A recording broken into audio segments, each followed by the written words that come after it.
This is a Lyra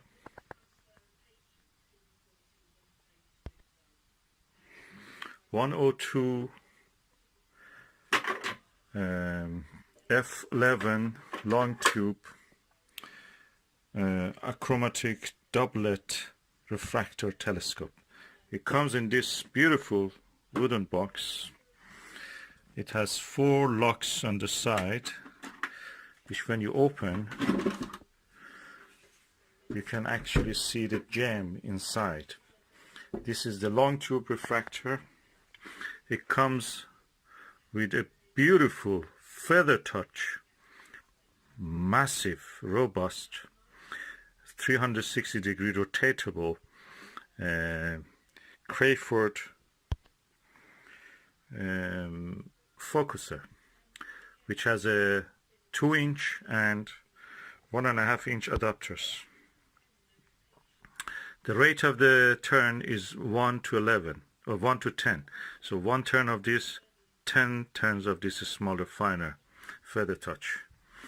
It has 2 tube rings and a Vixen style dovetail. Tube rings are CNC machined on the lathe, is not cast, and with this massive knobs to hold it together. The main feature of this dew shield is retractable. It can be turned. There's a screw on the other side, and that screw locks the dew shield in when it is retracted, and when you extend it, it again locks it in place. Perfect, because that makes the tube smaller when you want to store it during the storage. And comes with this beautiful box. So this is a premium quality telescope refractor, perfect for astronomical observation. Contrary to what you may think, if you use and you may think that this is a narrow field telescope, definitely, of course, for planetary when you use the 1.25 inch focuser. But if you put a 2-inch focuser here, 2-inch adapter here, with the eyepiece and diagonal for 2-inch, it gives you 2.5 degrees of field of view maximum. Think about it, that's around 5 times the width of the moon. It practically can fit almost the visible width of the Andromeda galaxy, which is around 3 degrees. So that's perfect for also using as an astrophotography tool. I've tested it under the sky with the planet Venus. Perfect. No chromatic aberration at all. Sharp stars, pinpoints, edge to edge. And really good quality. And the box is a bonus. You don't need a bag for this. You just store it like that. So I have done 2 of the latches, and I'm doing the other 2. Perfect. Lyra, beautiful telescope, and you can buy it also under the label of the telescope systems or telescope service. Really good box, really. 2 handles also, you can pick it and install it and carry it. And I use it with a Dobsonian mount, I will show you later. So not bad for a refractor which is f11. This is a Lyra 102 f11 refractor telescope. It has a dual speed focuser, Crayford focuser, and I've installed it on this Dobsonian mount. It's around 4 kilograms, so it can take easily. This Dobsonian can take up to 8. I'll put the Skywatcher Max at 150 piece Sky Max. That is around 8 kilograms with all the additional things attached to it. It has a very bright image. I can see easily. It's like, first of all, it is like a upper chromat. I don't see any color fringe or anything. I'm looking at the planet Venus, absolutely clear. And it shows the phase, although it is the planet is not behind some branches of tree, but it can resolve it into a phase that you can see. So very impressed. Yeah, of course the camera cannot show the real beauty of the what I can see. Yeah, of course the camera cannot show the real beauty of the now I'm using the Takashi MCLE 18mm eyepiece. The image quality is superb. Of course I'm using this Lyra Refractor 102. It's equal to, it's achromat, but the image quality is equal to apochromat or semi-apochromat ED ones. And I'm looking at the planet Venus. I can clearly see the phase of it. Then I can see the details. Can practically start to see details in that image. Now I'm using the Takashi 8mm, oh no, 2.5mm, 12.5mm. I can see the details on the, actually the crescent of the Venus.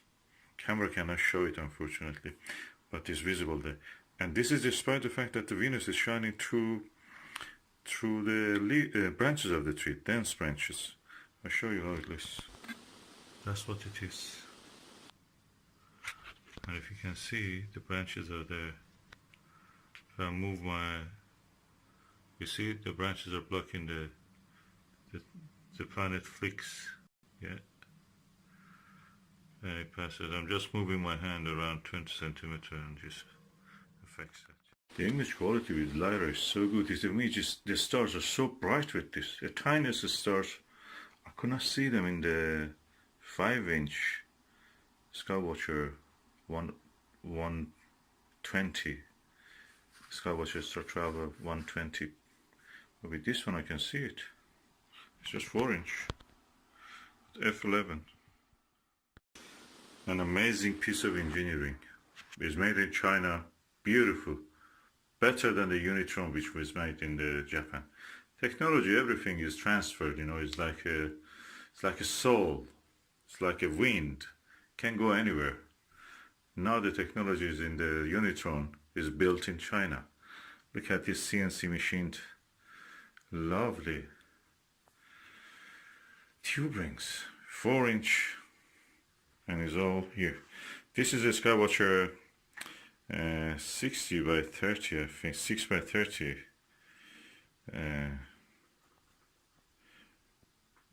finder. I've adjusted it for here. Anyway, this Takahashi, really good quality. I'm waiting a little bit.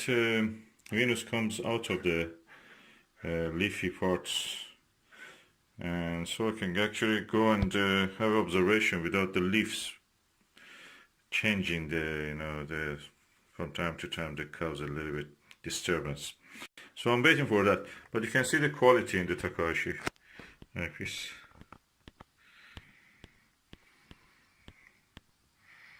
Beautiful eyepieces.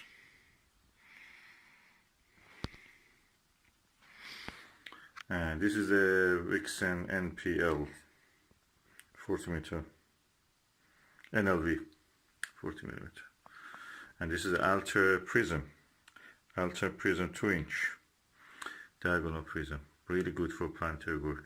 So everything in this system that I have is perfect. Look at the size of these knobs, dual adjustment knobs, so really good. I'm looking forward to the rest of the session when the planet Venus passed from the tree, so I can go and observe it. This is a Lyra 102 F11 telescope, refractor telescope. It has some features which I'd like to mention. First of all, this is a long tube telescope. It's a chromatic telescope, but because it has a long focal length, it's a doublet lens, of course, in front.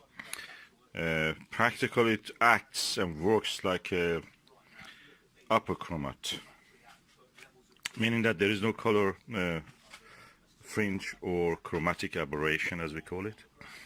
The other feature of it is that beautiful, smooth feather touch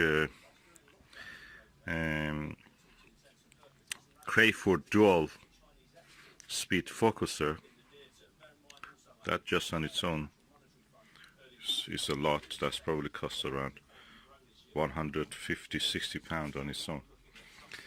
Then we come to the tube rings. These tube rings are CNC machined. So they are not cast, they are CNC machined to precise measurement by a CNC lathe machine. And as you can see, the dust cap has a nice shape. You can just attach it and remove it easily, and it's twisty. You have to twist. There's a screw top. The dew shield retracts. You can bring it down to here, so practically the length of the tube will be reduced, and you can lock it in the position, either being the extended or retracted. I've installed it on this Dobsonian mount for a Skywatcher SkyMax Flex Tube 130p, which can take up to 80 kilogram, but this is only 4 kilogram with the alter prism diagonal that I've added, and the Skywatcher, I think 60 by 30 or 60 by 9, I think, yeah. Oh yeah, that's the 50 by 6 probably. I have to look at it. With this and the eyepiece and everything, it weighs around 5 kilograms. And as you can see, I've just put it on the table. I'm having my breakfast, looking at the moon. I finished another painting. It's during the coronavirus lockdown, so this is what we can do.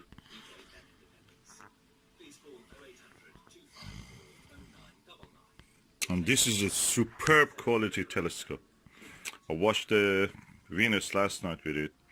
Perfect, no color other than the pure color of the planet itself. No color aberration, no chromatic aberration. Beautiful. And I'm surprised by the quality of this Vixen NLV 40mm eyepiece. Perfect to the edge. I have of course Takahashi 18mm LE eyepiece. I will use it when the moon comes out of between the clouds. And this is a superb, precise engineering, made in China. Really best now. There was a time that the Japanese telescopes were good. It's because Americans invaded Japan and they discovered what advanced optical industry Japan has. So everything American practically was made in Japan. Now they made it in China. China is the most advanced country in the optics, it seems.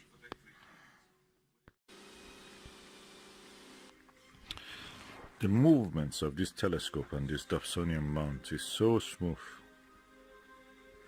It's because the weight is right for this. It's butter smooth. Well, more now on lockdown and the next question of whether to wear face masks. We're joined by the Welsh Health Minister, Vaughan Gething. Thank you very much indeed for being with us. Perfect. What's your view on face masks? Well, at the moment we've got pretty clear evidence and advice from the 40 mayors across the UK. Okay, we loosen up this screw and then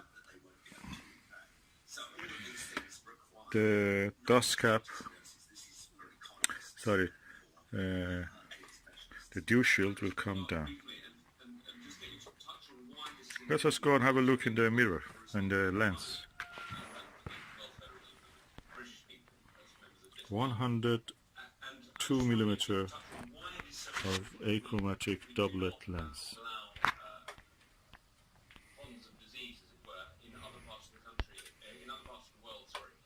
And the potential implications for that coming back to the UK And that's the lens cap.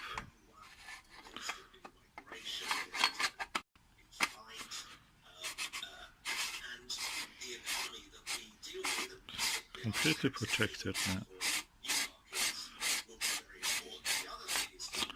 It goes back to its box. I will unscrew it from here. I'll remove the star diagonal. And that's it. That's what will be done. We get ready to do some more painting here in the coronavirus lockdown.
There is a crater here called Nasiruddin.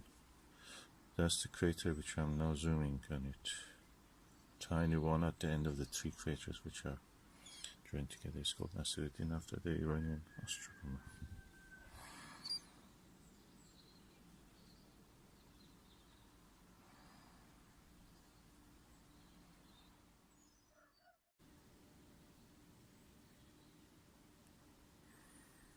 What you can see there in the center is the Copernicus crater. To the right of it is the Kepler crater. And the dot, tiny dot to the right of that Kepler, near the edge of the white area, where the down to it a little lower is a black dot, that's Grimaldi. That tiny white dot is the magnetic anomaly called Rainer Gamma, or Reiner Gamma. As you can see, the thin layer of cloud exists in the sky. Is moving. It's mist practically. And yeah, the Italy-shaped area to the top is the Jura Mountains, and you can see a tiny dot also in the Jura Mountains called Plateau, actually, crater Plateau, the philosopher.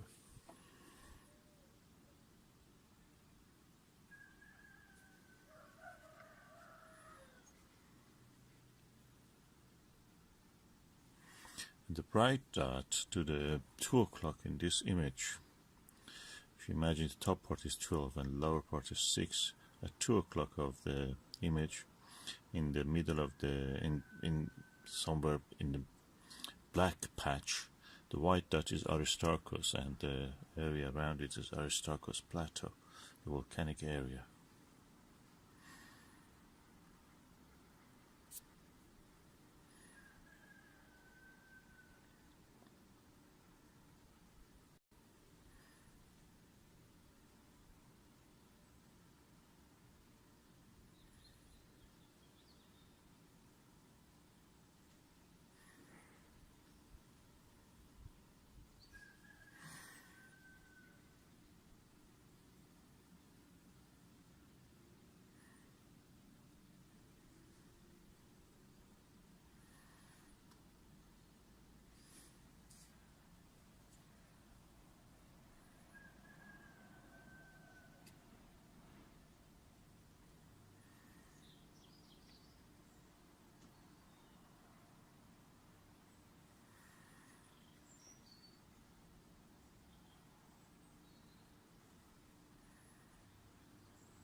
Yes, the clouds are making it really dark than what it is, what it actually should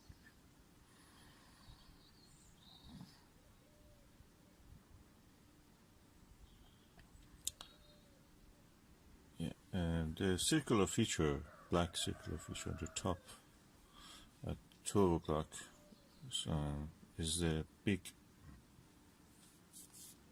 black circle, is the Mare